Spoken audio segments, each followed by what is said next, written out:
अस्सलाम वालेकुम। एक बहुत ही ज़बरदस्त, बहुत ही शानदार किताब के साथ आज हाज़िर खिदमत है। ये मेरे हम असर ही मैंने कहूँगा डॉक्टर साहब को, हमसे उम्र में कुछ बड़े हैं डॉक्टर साहब भी, ख़ासे बड़े हैं। लेकिन ये लकीली इनसे मुलाकात नहीं हो सकी। हमीद कॉलेज में जब गए भी तो ये वहाँ से जा चुके थे। उसके बाद फिर कहे ऐसा हुआ कि इनके वफ़ात तक किसी भी वजह से मुलाकात नहीं हो सकी। नूर होम्योपैथिक कॉलेज में पढ़ाने के दौरान डॉक्टर भट्टी साहब से मुलाकात हुई, बातचीत हुई, पता लगा वो भी डॉक्टर गुलजार साहब के शागिर्द हैं। बहरहाल हम इनसे काफ़ी ज़्यादा मुतासिर थे, मुतासिर हैं, मुतासिर रहेंगे। एक उसकी वजह ये भी है कि इन्होंने जो सवालात उठाए आज तक मैं उनके जवाब नहीं ढूंढ सका, ना दे सका। कोशिश यही है कि उनके सवाल दिए जा सकें। किताब के नाम को एक दफ़ा बयान कर लेते हैं। किताब का नाम है सहर होम्योपैथी, एक मरीज़ दो मुफरद। टाइटल क्योंकि मेरे मोबाइल में कुछ शायद इशू है तो वो उल्टा नज़र आ रहा होगा आपको, लेकिन हाउएवर एक मरीज़ की दो मुफरद अद्वियात, मुसन्निफ़ होम्योपैथिक डॉक्टर गुलजार अहमद। अच्छा, गुलजार अहमद साहब का अगर मैं मुवाजना करूँ माजी के मुसन्निफ़ीन से, तो एक बहुत ही मशहूर मुसन्निफ़ जिनका मैं सिर्फ हिंट दूंगा आपको, जिनका एक बड़ा मशहूर डायलॉग था, टोबा टेक सिंह। अब टोबा टेक सिंह से आपको पता लग गया होगा। ये गुलजार अहमद साहब अपने तबसरों में, अपनी आराम में उन्हीं की तरह के आदमी हैं। मसलन किताब के आगाज़ में ही आप बयान करते हैं कि मैं महानामा मौलिज की नायब एडिटर आसा ऐनुल मुफर कुरैशी साहब के नाम, जिनकी जहानत, हौसला बुलंदी और तारीखी हैसियत से मैं हसद करता हूँ, ये बयान करते हैं। अब मेरे जैसा ये कोई भी कॉमन आदमी ऐसा जुमला कहने की जुर्रत नहीं कर सकेगा, हम मुनाफा दिखा दें, लेकिन वो बहुत ही ज़्यादा अबव बोर्ड, बहुत ज़्यादा स्ट्रेट फॉरवर्ड थे। अच्छा, इंडेक्स के बाद ये दिबाचा में अपना पूरा तारुफ करवाते हैं। आप बयान करते हैं कि मैं एयरफोर्स में 18 साल जॉब की। 18 साल की जॉब के बाद ये जॉब कराची में थी। कराची में ही ये कुछ बुक्स का मुताला करते रहे, होम्योपैथिक से मुताला करते रहे। उसमें बयान करते हैं कि 1986 में आयशा नामी एक होम्योपैथिक लेडी डॉक्टर ने होम्योपैथिक और नज़रिया मुफरद आज़ा से मुतारिफ़ करवाया और 86 में फ़ात होम्योपैथिक कॉलेज औरंगी टाउन में दाखिला लिया। अच्छा, फिर ये सटायर वाली बात, ये यूए चौधरी साहब का नाम यूज़ करते हैं कि जी मैंने फिर उसके बाद 4 साल यूए चौधरी साहब ही के यानी नकल मार के उनके नोट्स को मैंने पेपर पास किए। 1990 में रिटायरमेंट से कुछ दिन पहले हमीद मेमोरियल कॉलेज में 91 में हमीद होम्योपैथिक कॉलेज में पढ़ाना शुरू कर दिया। स्टूडेंट मुझे प्रोफेसर कहते थे और मुझे इस बात पर शर्म महसूस होती थी। अब देखें कितने ही ज़्यादा ये अब बोर्ड है, कितना खुल के बात करने वाले आदमी, कोई छुपावा नहीं बात, कोई हाइडिंग नहीं है, इजी कोई नहीं, जो दिल में वो कह देते हैं, क्या गुजरते हैं। ऐसा जो है वो मुसन्निफ़ बहुत ही कम होते हैं। इसको बार बार मुताले करने की वजह भी यही है। अच्छा, ये बयान करते कि उसके बाद मैंने इस कॉलेज को छोड़ दिया। कहते 92 में मेरी मुलाकात महानामा एजाज़ होम्योपैथिक गुजरांवाला के एडिटर से हुई। खैर ये भी एक कंट्रोवर्शियल इशू है जिसको उन्होंने बयान किया कि जी मैंने मजमून दिया, उन्होंने नहीं छापा, बाद में मेरे पे इल्ज़ाम लगाए, ये हो गया, वो हो गया, ऐसा। हम इस पर नहीं पढ़ते, लेकिन मैं आपको इनकी तहरीर का इब्तदाइया आपको इससे मुतारिफ़ करवाना चाहता हूँ दिबाचे में, क्योंकि नॉर्मली इतनी बेबाकाना गुफ्तगू लोग नहीं कर सकते। अच्छा, ये बयान करते हैं कि 87-88 में कराची में आराम बाग में दवाई ख़रीदने जाता था तो महानामा मौलिज ख़रीद लिया करता था। तो ये बयान करते हैं कि उसके अंदर होम्योपैथ्स की आपस की बहसें होती थी। तो ये कहते हैं कि मैं अपने शागिर्दों से कहता था कि अगर ये गैर जानिबदार रहे एडिटर और नायब एडिटर तो ये होम्योपैथी की तारीख़ में एक नाम बना लेगा। 92 के आखिरी महीनों में मैं 2 सवालों पर काम कर रहा था। एक सवाल ये था कि असबाब मरज़ या इस असबाब शिफा में कदर मुश्तरक क्या होती है, यानी गुस्सा और कैमोमिला एक जैसी अलामात क्यों पैदा करते हैं। ये क्वेश्चन आम जहन में तो नहीं पैदा हो सकता, एक्स्ट्रा ऑर्डनरी आदमी के जहन में पैदा होगा। जैसे आर्सेनिकम एल्बा की अलामात आधी रात के वक़्त ही क्यों पैदा होंगी। इनके धुल्ले धुल्ले जवाब थे। तो मैं किसी ऐसे शख्स की तलाश में था जो मेरी मदद कर सके। मैंने 1000 रुपया इनाम रख कर दोनों सवाल भी महानामा मौलिज को भिजवा दिए, ये मजमून भी भिजवा दिया। मेरी हैरत की इंतहा न रही कि जनवरी 1993 में मेरे सवालात शाया हो गए और फरवरी 1993 में मेरा मजमून शाया हो गया। इस मजमून को शाया कराने का मेरा असल मकसद ये था कि मुमकिन है कोई डॉक्टर दो मुतज़ाद अद्वियात की निशानदही कर दे। इस मजमून पर कराची के डॉक्टर अमजद अली जाफरी साहब ने तबसरा किया कि डॉक्टर गुलजार अहमद साहब ने पुरानी बात को नए अंदाज में पेश किया। मैंने ख़त लिखा कि वो मुझे बताएं कि मुझसे पहले किस शख्स ने मरीज़ के मुमासिल मगर आपस में मुतज़ाद अद्वियात की बात की है। मैं वो ख़त संभाल ना सका। इस ख़त के जवाब में जाफरी साहब ने मुझे ख़त लिखा जो इस किताब में शामिल किया जा रहा है। इस ख़त में उन्होंने एक किताब का हवाला दिया जिससे मैं मुतमईन ना हुआ और फिर इन्हें एक ख़त लिखा। वो ख़त भी किताब में शामिल है। मैं तादम तहरीर इनसे हवाला मांग रहा हूँ लेकिन इनकी तरफ से खामोशी है। डाक के ज़रिए सियालकोट से मुझे डॉक्टर लुकमान परसी साहब का तनकीदी ख़त मौसूल हुआ। इस ख़त का मैंने कोई जवाब ना दिया, लेकिन जब सारे मवाद को इकट्ठा करके किताब बनाने का सोचा तो ख्याल आया कि मुझे इस ख़त पर तबसरा करना चाहिए।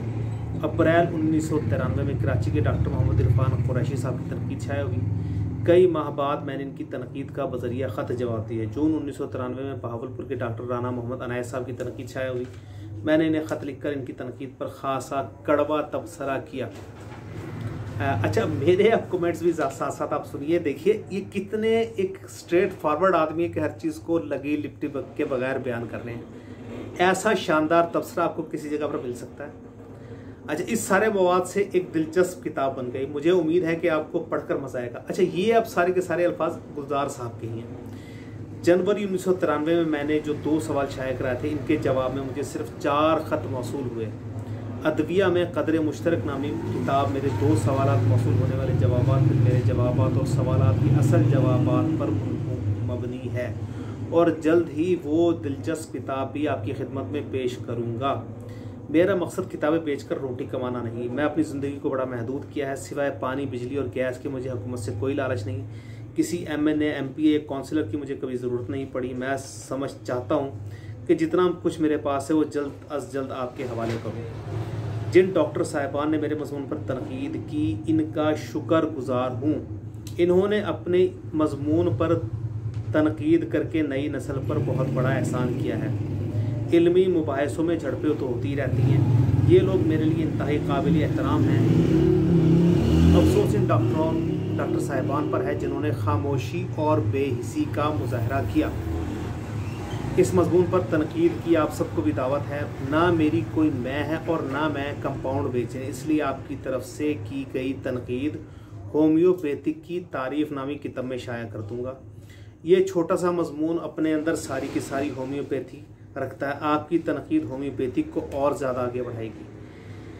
क्या यह बहुत बड़ी सितमज़दगी नहीं कि हम में से कोई क्लिनिक खोलकर, कोई स्टोर खोलकर, कोई कॉलेज खोलकर, कोई माहनामा निकालकर, कोई किताबें लिखकर, कोई एसोसिएशन बनाकर, कोई आला तालीम का इदारा खोलकर, कोई प्रोफेसर बनकर होम्योपैथिक से रोटी कमा रहा है, लेकिन होम्योपैथिक से वाक़िफ़ियत रखने वाला दुनिया में एक भी शख्स नहीं। अलामात पूछ कर दवा तलाश करना, ये काम 5 जमात फेल भी कर सकता है। बातों से रोटी तो मदारी भी कमा लेते हैं। माहनामा मुआलिज में शाया होने वाले 4 मज़ामीन और भी किताब में शामिल कर दिए गए। वो मज़ामीन भी अपने अंदर दिलचस्पी का सामान रखते हैं। ये दिबाचा काफ़ी तवील है और ये काफ़ी तवील हो जाएगा, इसलिए मैं इसको यहीं पर छोड़ता हूँ।